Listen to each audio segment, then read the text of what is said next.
L'île singulière de Paul Valéry vit calmement l'année 1939. L'activité sur le port bat son plein et dans les familles et au café, les vétérans de la guerre 14-18 aiment à relater les combats contre l'ennemi. La Grande Guerre et ses près de 20 millions de morts, civils et militaires, ont bien évidemment laissé des traces. Les Boches, comme il est coutume de les appeler au quotidien, restent objet de défiance, restent l'ennemi historique de la Troisième République. Mon père était un gars du Nord. Il s'est engagé le 25 août 1914, c'est-à-dire le jour de ses 20 ans. Et alors le fait d'être, j'ai jamais entendu parler des Allemands à la maison, j'ai entendu parler des Boches pendant des années et des années. À la maison, on les a jamais aimés. Nos pères nous parlaient pas beaucoup, vous voyez, de la guerre 14-18, mais ils recevaient des bouquins. Il y avait même des journaux auxquels ils étaient abonnés, des revues nationales comme l'Illustration. Il n'y avait pas l'Illustration, sur, je sais pas, peut-être 25 pages, il y avait pendant des années au moins 5 ou 6 réservés à des faits d'armes de 14-18. Alors mon père m'a dit, regarde un peu, c'est mon régiment dont on parle. Alors je lisais l'article, ça me faisait un peu problème, enfin, on lisait quand même l'article pour faire plaisir à mon père, mais ça nous est rentré dans le sens. On m'avait appris à les haïr, les Allemands, c'était mon père de la guerre de 14, il en parlait mal. Il avait beaucoup souffert, mon père. Dans la cuisine, nous avions le casque qu'il portait avec la trace d'une balle. Vous voyez? Il a manqué de peu. Hein. Il a fait la guerre de 14 tout le temps, de A jusqu'à Z, quoi. Alors, il les aimait pas, les Allemands. Hein. Août 1939. La marche à la guerre fait rage dans les états-majors. L'invasion de la Pologne conduit Français et Anglais à déclarer la guerre à l'Allemagne d'Hitler. Mesdames, Messieurs, rien aujourd'hui ne doit être négligé de ce qui peut éclaircir et préciser dans tous les esprits, amis ou ennemis, la véritable nature de la guerre qui s'engage. Représentez-vous bien ceci. D'un côté, cet homme qui est ce qu'est, qui vaut ce qu'il vaut. De l'autre, un peuple tout entier, suspendu au moindre signe de cet homme. Il suffit à cet homme d'un acte insignifiant, aussi simple que de presser un bouton ou de tourner un commutateur pour mettre le feu à l'Europe et déchaîner sur des millions d'hommes des maux incalculables et d'extrême calamité. Voilà ce que nous ne pouvons concevoir, Français ou Anglais que nous sommes. Les premiers Sétois mobilisés partent sur le front. Pour les familles touchées, c'est la première prise de conscience de ce conflit dont peu, avec le recul, imaginaient qu'il puisse prendre une telle ampleur. Nous étions jeunes mariés. Vous savez, nous nous sommes connus. Il avait 17 ans, moi 17 ans et demi, moi 17 ans. Et nous ne nous sommes jamais quittés. Il a été mobilisé une première fois, mais c'est curieux, il y a eu une mobilisation. Et puis un mois après, on les a, soi-disant qu'il y a eu un accord, bon, on les a redémobilisés. Mais 3 mois après, de nouveau, il s'est démobilisé directement. Et alors, il est parti, on les a envoyés à Satonnet-Camp. Et du camp, on les envoyait dans diverses choses. Et vous l'avez lu dans les lettres, je pleurais, j'écrivais et j'attendais. Je me suis mariée au mois d'avril en 1939, et il a été mobilisé au mois d'août. Ça fait que je ne l'ai pas vu longtemps, lui. Mais j'ai eu de la chance quand même qu'il n'a pas été prisonnier. Il n'a pas été ni dans les camps de concentration, ni rien. Pour les familles qui n'ont pas d'hommes sur le front, la vie suit presque normalement son cours. Le quotidien est tout de même marqué par l'apparition des cartes d'alimentation et la difficulté grandissante à s'approvisionner. Ah, pour manger, alors ça c'était plus compliqué. Hein, parce qu'au début, bon, on ne s'est pas trop aperçu. Mais puis un beau jour, ils ont mis les cartes d'alimentation. Alors avec les cartes d'alimentation, on a vu que le pain, l'huile, tout ça c'était à la carte. Une fois qu'on avait les cartes d'alimentation terminées, c'était fini, on n'avait pas droit à autre chose. Alors l'huile, on avait droit à 2000 litres par mois. Alors 2000 litres, vous ne faites pas grand-chose avec l'huile. Hein. Ça manquait, les matières grasses. C'est ça que les gens qui sont devenus maigres comme ça, ils n'avaient pas de matière grasse. Et moi, mon mari, il avait maigri comme ça. On n'avait pas d'huile, on n'avait pas de graisse, on n'avait rien. Le pain, pareil. Le pain, on avait droit à 450 grammes. Une miette de pain devenait quelque chose à pas jeter. Tout ça, et puis c'était... Puis là, parfois, comment vous dire, dans les queues, la nuit, tout ça, aller pour avoir quelque chose. Les disputes qu'il y avait dans les queues, pour une place, pour 50 cm. Le matin, j'avais une voisine qui habitait au second chez moi, moi j'habitais au troisième. Elle m'appelait à 5 heures du matin. On allait faire la queue dans le marché. Le marché n'était pas ouvert. Et on faisait la queue jusqu'à 9 heures que le marché ouvre. Ah ben oui, il fallait faire la queue pour avoir le manger, parce que ma grand-mère n'y voyant pas, il fallait que moi j'aille. Et on a accepté que j'arrive en retard à l'école. Alors on allait faire la queue d'un côté et une queue de l'autre. Et on se faisait garder la place. C'était terrible. Il y a des fois, quand vous arrivez à la marchande, il n'en restait plus. Alors, des fois, je pleurais. Je partais, je pleurais. Je n'avais pas porté de quoi manger.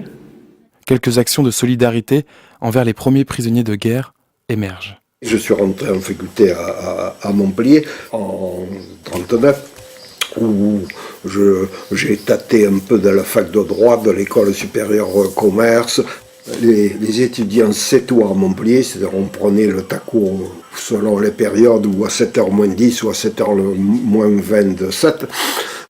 Et nous avons un jour, dans le train comme ça, discutant, décidé pour les prisonniers de ramasser des bouquins ou des livres, des jeux de cartes. Enfin, on a fait Emmaüs avant l'heure, hein, et on a ramassé, en quelques heures, on a ramassé des quantités de livres. Les gens ont été très généreux pour les prisonniers, on a fait n'importe quoi, on a ramassé des livres.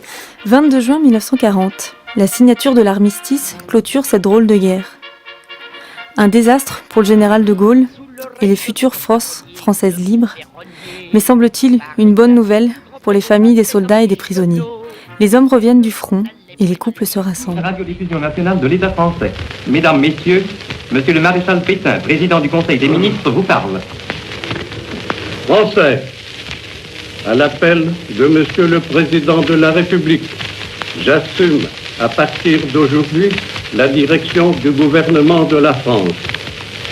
Sûr de l'affection de notre admirable armée, qui lutte avec un héroïsme digne de ses longues traditions militaires contre un ennemi supérieur en nombre et en armes. Sûr que par sa magnifique résistance, elle a rempli nos devoirs vis-à-vis de nos alliés. Sûr de l'appui des anciens combattants que j'ai eu la fierté de commander. Sûr de la confiance du peuple tout entier. Je fais à la France le don de ma personne pour atténuer son malheur. C'est le cœur serré que je vous dis aujourd'hui qu'il faut cesser le combat. Je me suis adressé cette nuit à l'adversaire pour lui demander s'il est prêt à rechercher avec moi, entre soldats, après la lutte et dans l'honneur, les moyens de mettre un terme aux hostilités. Que tous les Français se groupent autour du gouvernement que je préside pendant ces dures épreuves et fassent taire leur angoisse pour n'obéir qu'à leur foi dans le destin de la patrie. Je vous dirais une chose, j'avais un petit poste comme ça d'institutrice. Et j'avais les informations que d'autres n'avaient pas. Et il y avait un vieux monsieur qui était le père de ma collègue qui venait écouter les informations à côté. Et le jour où Pétain a parlé en disant français, je me semble entendre savoir, je vous en donne la... Vous savez ce qu'il a dit ce monsieur? Le salaud. Moi, j'étais horrifiée d'entendre ça. Je disais, ça y est, il y a la paix, mon mari va revenir. Mais lui, après, j'ai compris. Lui, il était dans la vieille guerre. Il avait fait celle de 14. Mais alors, ça m'est resté ce mot. Il était debout, il me semble le voir, là.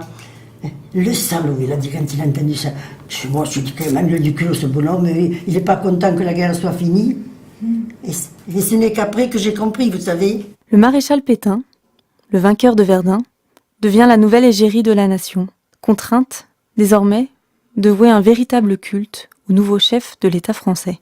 Et vous savez, la musique que nous avions, c'est à l'école Paul Bert, où j'étais revenue, où on nous obligeait, le matin, avec les élèves, à nous aligner, à lever le drapeau et à chanter Maréchal du voilà. Et l'inspecteur d'académie nous avait envoyé un ordre.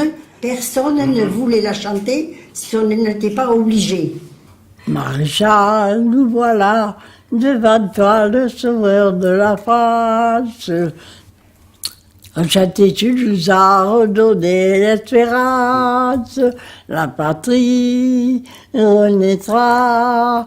Maréchal, maréchal, nous voilà.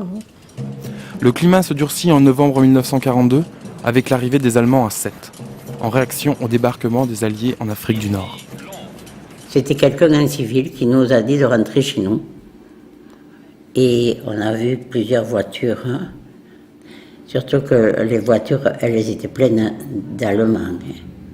Et tous, ils avaient le fusil. On ne s'attendait pas. On n'était pas avertis. Quand on nous a dit « rentrez chez vous », on est obligé d'avoir des frissons.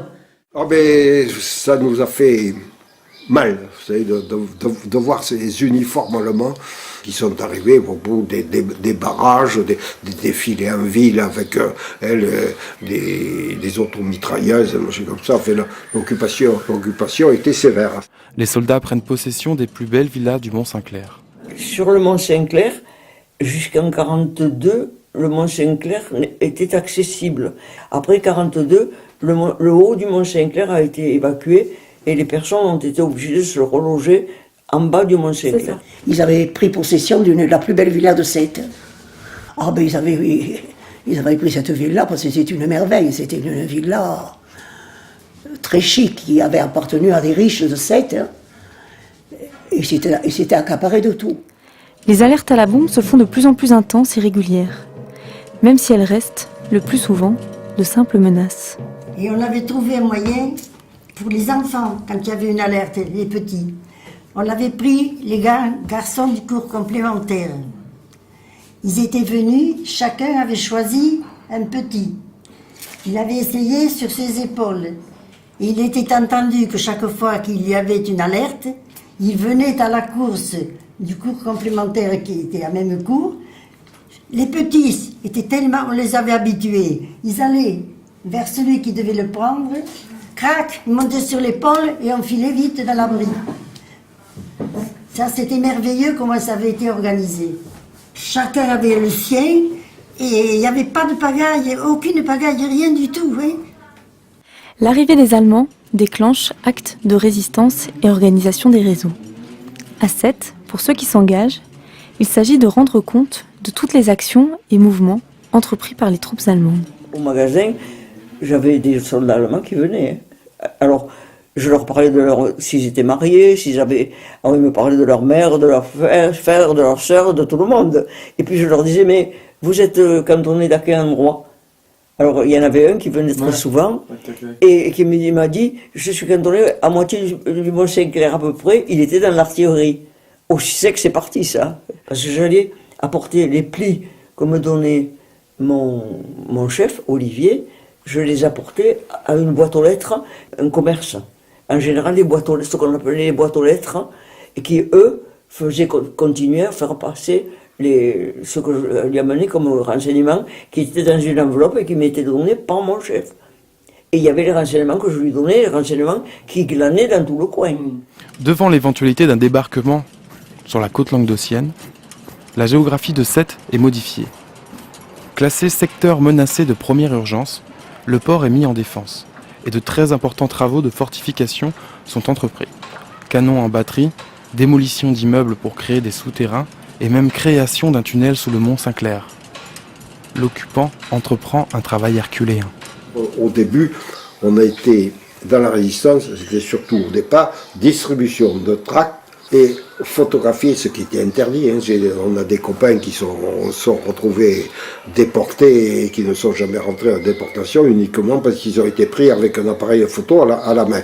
J'ai pris des photos du gros du roi jusqu'à la frontière espagnole. J'y allais là-bas, l'appareil photo, je photographiais les blocos, les installations, tout ce que les Allemands implantaient dans notre Méditerranée. L'activité portuaire a fortement baissé, passant de près de 1 650 000 tonnes en 1938 à seulement 180 000 tonnes en 1943, ajoutant un peu plus de désarroi à la rupture des relations commerciales avec l'Afrique du Nord de 1942. Doucement à 7, la cohabitation avec les Allemands s'instaure et chacun s'apprivoise. Les chefs, ils marchaient toujours par deux, je ne sais pas pourquoi. Des fois, quand ils étaient passés, on faisait semblant de parler comme eux, mais on ne savait pas parler l'allemand. On se foutait d'eux. On se retournait de temps en temps pour voir si nous n'entendions pas. On faisait comme eux, à parler. Alors c'est ce que moi j'ai toujours dit. Moi j'ai parlé à tout le monde. Alors je ne peux pas dire, parce que quand on me dit les Allemands, mais je dis les Allemands, il y en avait des bons. Il y en avait des bons Allemands. Parce que combien de fois, moi j'en ai un Allemand qui m'a aidé quand j'étais petite. Et il nous aidait, oui, à nous cacher, à nos choses. Hein. Parce que la guerre, c'est quelque chose qu'on nous force, ainsi dire. Entre Français, la méfiance est de rigueur. Les collaborateurs, ou plus communément surnommés les cagoulards, dénoncent facilement leurs patriotes contre de l'argent. Et il s'est passé que d'abord les gens se retiraient les uns des autres, hein, parce qu'il y en avait qui déclaraient, on les appelait les cagoulards. Ils les donnaient, et alors on se méfiait de tout le monde. Bonjour, bonsoir, c'est tout. Parce que les gens se murent dans leur silence. C'est pour survivre, se protéger. On est devenus, comment vous dire, des zombies. On se méfiait de tout, même de la famille. Comme partout ailleurs, face à la pénurie de denrées, le marché noir s'organise et l'heure est à la débrouille. Ben, il y avait le marché noir, bien entendu. Il y avait les gros qui se la sont enrichis. Et moi, ma mère, quand je dis qu'elle ne payait pas le train, elle allait chercher des provisions pour la maison. C'est pour ça que de la guerre, j'ai pas souffert de nourriture, hein, grâce à ma mère. Mais elle ne faisait pas un trafic. J'allais chercher du ravitaillement chez mes parents pour survivre. Voilà. Parce que si on envoyait des colis, les colis étaient déchiquetés, et c'était volé, ils arrivaient à moitié vides. Je dis, des fois je me réveille la nuit, je dis, mais tu as fait ça. Vous savez, quand vous crevez de faim, que vous allez dans les campagnes, il n'y avait pas les pesticides à ce moment-là, vous allez ramasser des herbes, vous êtes content de les faire bouillir et de les tout là. Moi-même, j'ai fait le troc avec les paquets gris de tabac que mon mari touchait. On n'avait pas de gaz, pas d'électricité. On nous donnait le gaz qu'1 heure par jour. C'était dur, hein. Alors on allait voler du charbon de bois à la plagette, parce que c'était du charbon des camions. Pour les jeunes, les temps sont durs. L'école est suspendue par crainte des bombardements. Les loisirs et les sorties sont plus que rares, même si parfois ces derniers restent bien loin des préoccupations de la guerre. C'était une drôle d'époque quand même. Pour une jeunesse, c'est moche, vous comprenez, parce que à 14 ans, une fille de 14 ans d'avant n'est pas éveillée comme celle de maintenant. Hein. Puis on s'en fout de la guerre par-dessus le marché, on veut vivre. Et j'étais trop jeune, hein, vous comprenez. J'étais plutôt intéressée par les beaux yeux des Allemands que par la guerre, parce qu'il y en avait qui étaient mignons. Hein. Au sein de la population, on peut distinguer les kidams qui obéissent aux réglementations et lisent le Petit Méridional, les cagoulards, abonnés eux au journal L'Éclair, et les résistants, bien souvent à l'écoute de Radio Nord. Tout le monde s'est levé. Le général de Gaulle, dont la haute taille se dresse au-dessus de toute l'assistance sur la plateforme, est entouré des membres du Conseil national. Vous entendez en ce moment la musique de la garde galloise, qui depuis quelques minutes ne joue que des airs français. La musique de la garde est installée sur l'estrade derrière le général et sa suite. Et à côté de la musique de la garde galloise, il y a la fanfare des forces françaises libres, vêtues du béret des chasseurs alpins, avec les corps de chasse, les clairons, les tambours, tous en gants blancs. À partir de mars 1943, les autorités, et donc l'occupant, opèrent une toute autre classification de la population, On dénombre quelques 3000 personnes dites indispensables, fonctionnaires et membres du corps médical. Près de 18 000 personnes dites utiles, la population active. Et 9600 personnes dites inutiles. Enfants et vieillards sont dirigés vers les villages de l'arrière-pays. L'ordre général d'évacuer 7 est finalement donné au tout début de l'année 1944. On nous a dit qu'il fallait qu'on parte. On nous a mis des papiers dans la boîte à lettres. C'est des papiers qui étaient, telle date, il faut partir de 7. Allez où vous voulez. On nous laissait libre. Hein. Il fallait que telle date on soit parti, c'est tout. La ville se meurt lentement, comme le dira Marguerite Escarguel, historienne. Seuls 2500 habitants, indispensables et autres n'ayant pas souhaité partir, restent dans la cité.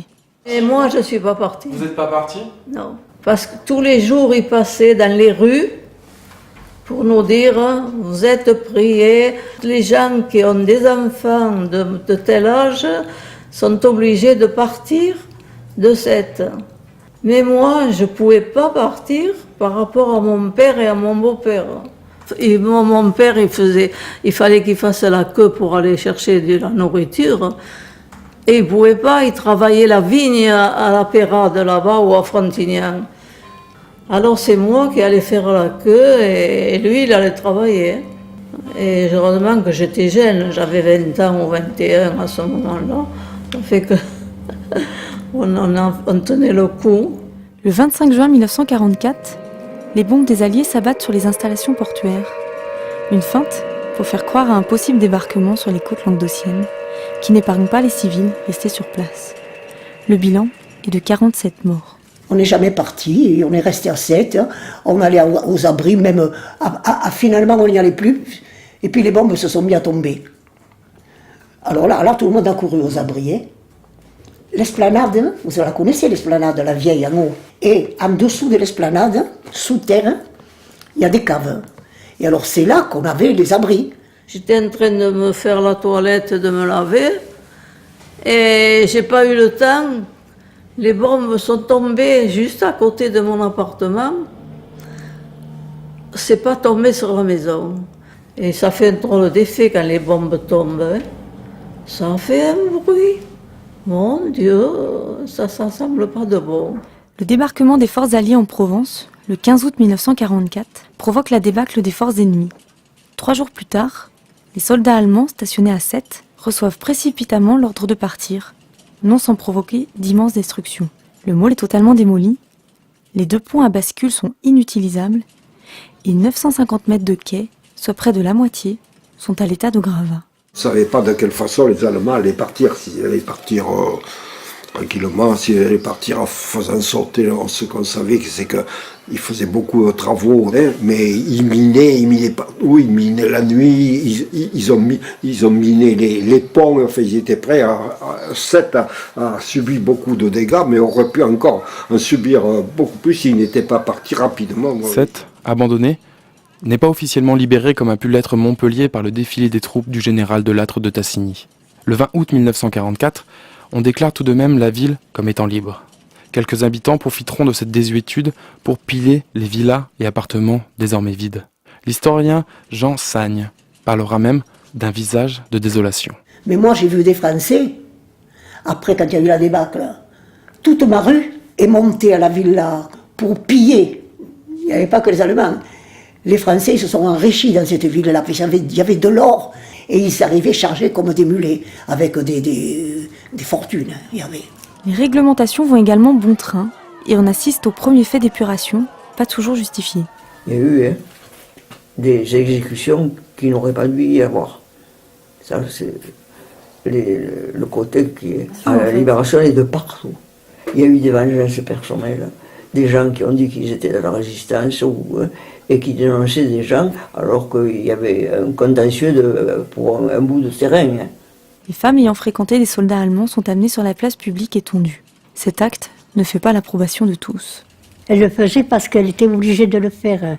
C'est ça qu'il faut regarder, parce qu'il y en a beaucoup qui disaient, mais les femmes, j'ai dit, mais les femmes, peu cher, des fois elles le faisaient pour pouvoir donner à manger avec ses enfants.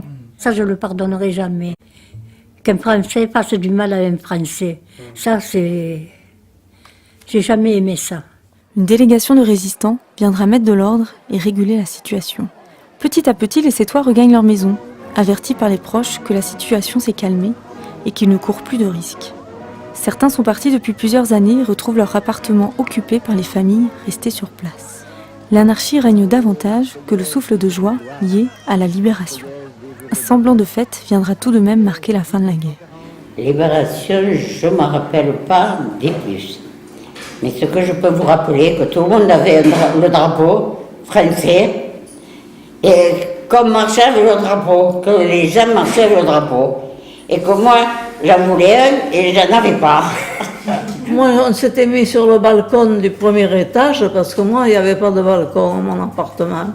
On était descendu au premier étage, et on chantait la Marseillaise, on a chanté l'Internationale, je sais, moi, tout ce qu'on a chanté.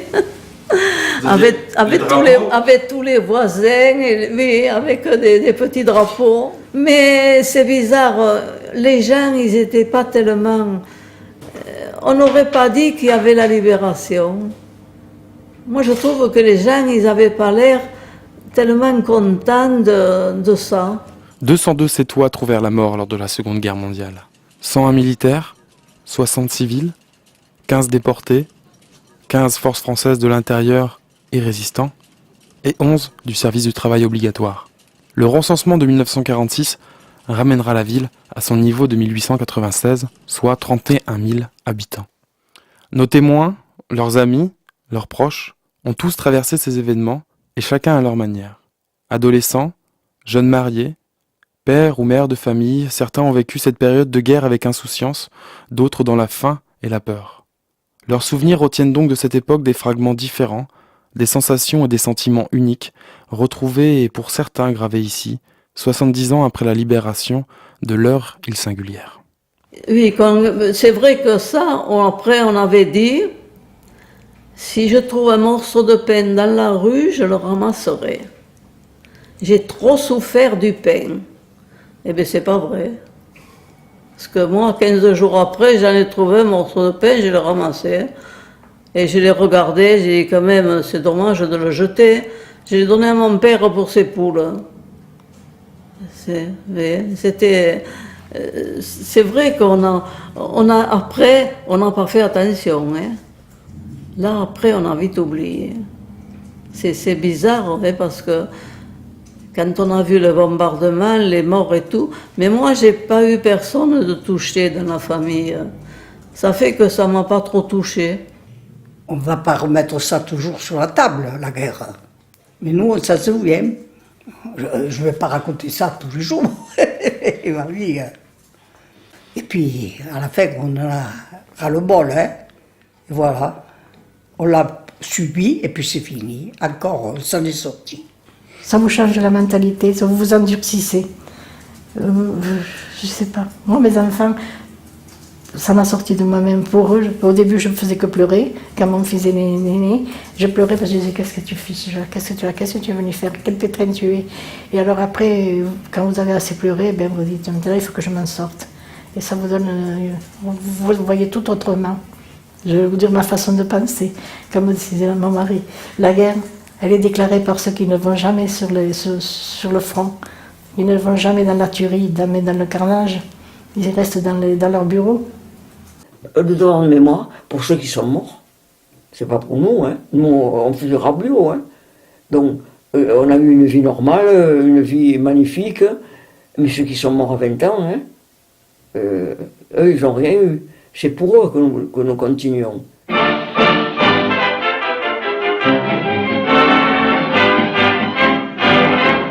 Mon épicier l'avait gardé dans son comptoir, le percepteur la conservait dans son tiroir. La fleur si belle de notre espoir, le pharmacien la dorlotait dans un bocal. L'ex-caporal en parlait à l'ex-général, car c'était elle, notre idéal. C'est une fleur de Paris, du vieux Paris qui sourit, car c'est la fleur du retour des beaux jours.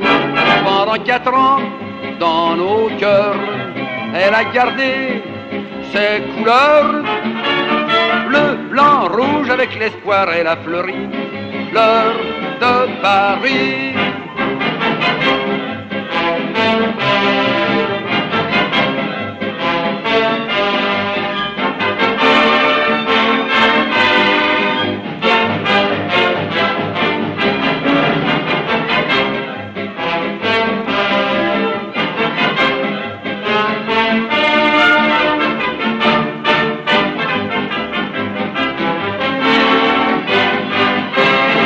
C'est une fleur de chez nous, elle a fleuri de partout, car c'est la fleur du retour